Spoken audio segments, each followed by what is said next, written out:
Hello my friends, welcome back to my channel. 2022 is about to end in a week. So in today's video, I'm going to show you my bullet journals this year. I've always wanted to make a bullet journal flip through video, but this is not something that we can do on a regular basis where we can just do it once a year. So this is very exciting for me. I actually started doing bullet journaling in 2017, so it's been pretty much 5 years now. For me, a bullet journal is not just a basic notebook. It is more of a sketchbook in which I jot down my to-dos, my schedules, deadlines, personal notes and thoughts. Everything about my daily life. At the beginning of each month, I would choose a certain theme to decorate that month's spread. And it always makes me feel so excited and satisfied as I flip through every single page of the book. So now I'm gonna show you almost every single page on my journals this year. So let's go. Okay, so as you can see, I used two different notebooks this year. This one is for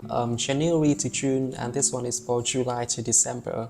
This one has a more beautiful cover, but the paper is just too thin to use watercolors on, and I actually lost a lot of pages when I failed to use watercolor to decorate the themes in this notebook. This one doesn't have a beautiful cover, but it has much better paper quality, and it also bigger, so I have more space to try and draw on this book. So I actually prefer this one to this one. Okay, so let's start with this one first. I always start each notebook with a few pages of introduction, including the cover page, the calendar, the goals for the year, a summary of books that I have read, and maybe the movies I have seen, the places I have gone to, things that I have learned, and in this case, something that I have achieved. And you can see that this year has been quite a failure for me, as I have barely done anything. Anyways, my theme for January was inspired by the Native American culture, and you can see that the paper is very thin and not waterproof. So here I had to glue a few sheets together to paint this watercolor picture of a strange Indian American man that I found online, and it's still pretty messed up with the color. It was very difficult to control the shade of watercolor here. But anyways, the rest of this spread is super simple and beautiful. I decorated the pages with some colorful patterns and simple doodlings. I love it so much. The second month's theme was inspired by the movie Hidden Figures. This is also a very interesting and inspirational movie that I highly recommend you to watch. It's about a group of black women working in a calculating team for NASA in the 60s. So this is one of my all-time favorite themes. The only thing that I dislike about it is probably my handwriting, because it is not so beautiful. So if I could do it again, I would have try to write more neatly and carefully to make the spread a bit more professional and beautiful. In March, I had the Money Heist theme. That is also one of the most favorite Netflix series in my life. So on the left cover, I have a picture of the main character with a signature mask in the show. On the right side, I have a list of characters from the show. I really love this cover because it is so cool. If you haven't seen the show yet, I highly recommend it because it is very engaging and dramatic. There are 45 seasons, and I finished all of them within a few days. Here I have a portrait of Lisbon. She's also one of the main characters. Oh, that is so lovely.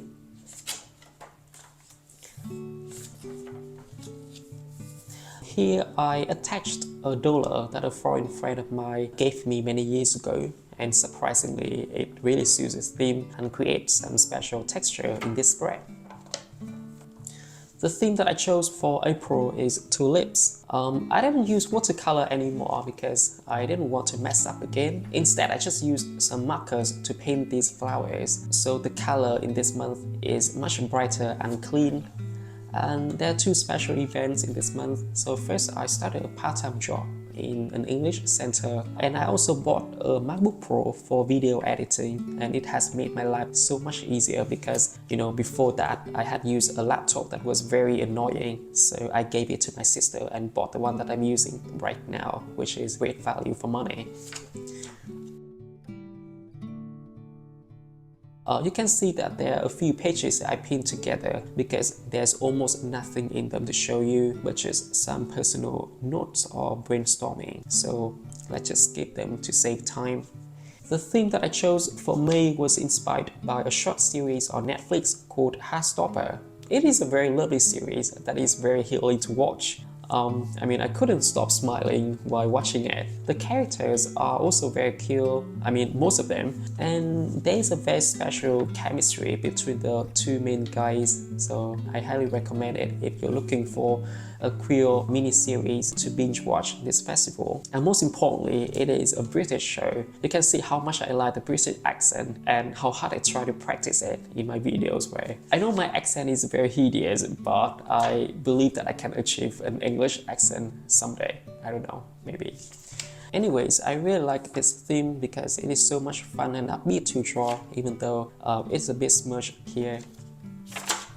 Anyways, we come to the final month of this notebook. The theme that I chose for June is waves. The reason that I chose a theme is that it was summertime and I was also traveling to the coastal areas with my colleagues. So I think this theme is very suitable for the vibe.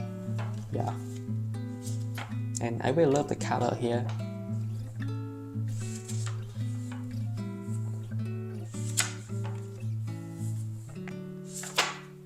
Okay, so I think that is the entire first 6 months of the year. So now let's move on to the second notebook. So you can see that the paper in this book is much thicker than the previous one. So I painted these introduction pages with watercolor and they didn't get soaked or wrinkled at all. I should have used this notebook brand from the beginning. July is my birthday month, so I wanted this month's spread to be bright and colorful. And I also really like plants, so I chose a theme of small flowers and leaves. And you may notice that from this month, I no longer have the habit tracker, the financial tracker, and especially the mood trackers anymore. I find them very useless for my life personally, and it is really time consuming to draw them. So I just skip all of them and draw like the spreads that are truly important. Like for example, I have the weekly schedule or the tags.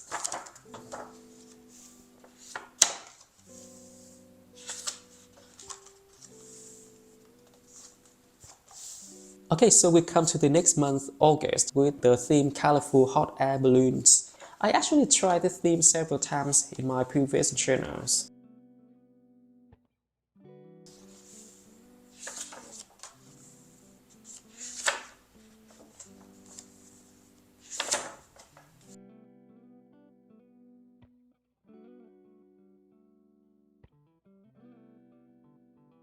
Okay, let's move on to September. So in September, there was a special occasion in Vietnam. In many other countries. It was a Mid-Autumn Festival. So the theme that I chose for September was a traditional lanterns and the moon. And I also painted them with watercolor. They are not like perfectly beautiful, but the watercolor can provide a patchy, very interesting and ghost-like effect. I really like it. It looks very mysterious, which is very suitable for the theme that I chose, right?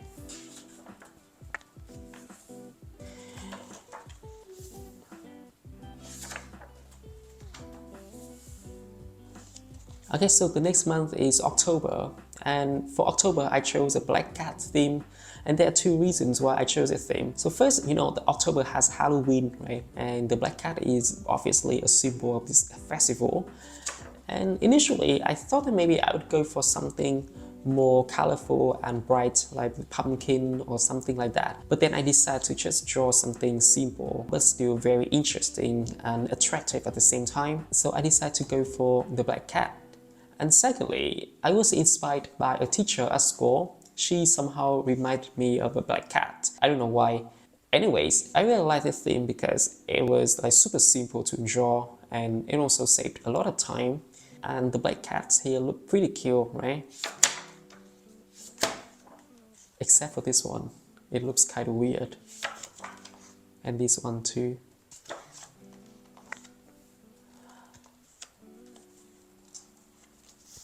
I don't know what to call the theme of November. Basically, I was sitting in my class that day and feeling like very bored. So I decided to spend that time drawing this month bullet journal spread. I didn't bring any stationery at the time, so I borrowed them from my classmate. She has a lot of like highlighters, so I came up with the idea of using 3 different highlighters to create these like abstract doodles. It was very simple and time-saving, but it turned out very effective. I don't know why, but I love it so much. All the colors here are very bright, and I mean they are very harmonious. I mean they really go together. I'm sorry for my English. And that gives me a feeling of joy and positivity after the very dark themes of September and October. I really love it. I will definitely try this again in the next bullet journal.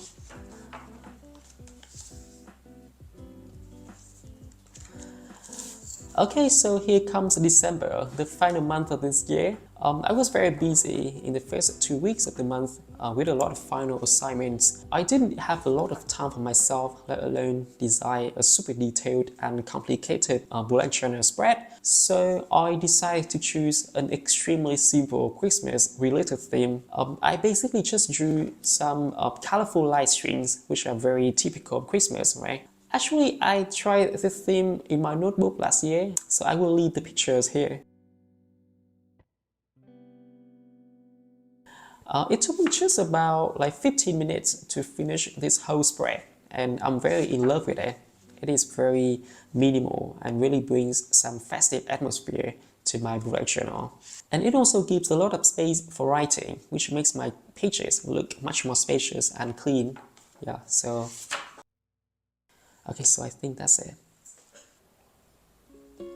I have just exposed my private life in 2022 through my bullet journals to 121 of you guys. It has not been very successful for me in terms of, work and study, physical health, mental health, finance and everything. But I am glad that it is coming to an end, and I'm so grateful for the things that I have achieved this year. And I'm also happy about my 2 bullet journals because this is the first time I haven't skipped any month as I did in the previous journals. I used to think that I would give up doing bullet journaling because I thought that it was very time consuming and it couldn't really help me to be less lazy and to be, more productive and healthy. But in general, I think that it still helps me to keep track of my life and what I need to do, and it also allows me to practice my drawing skills and my creativity. So I think that I will still maintain this habit for a few more years before I finally give up. Anyways, thanks a lot for watching my video. I hope you enjoy it. If you have any suggestions for my bullet journal, or if you have any questions about it, or if there's anything that you really like, please let me know in the comment section. If you need some ideas to decorate your bullet journal, just follow my Instagram right here. And Merry Christmas and Happy New Year again. And I will see you soon. Bye.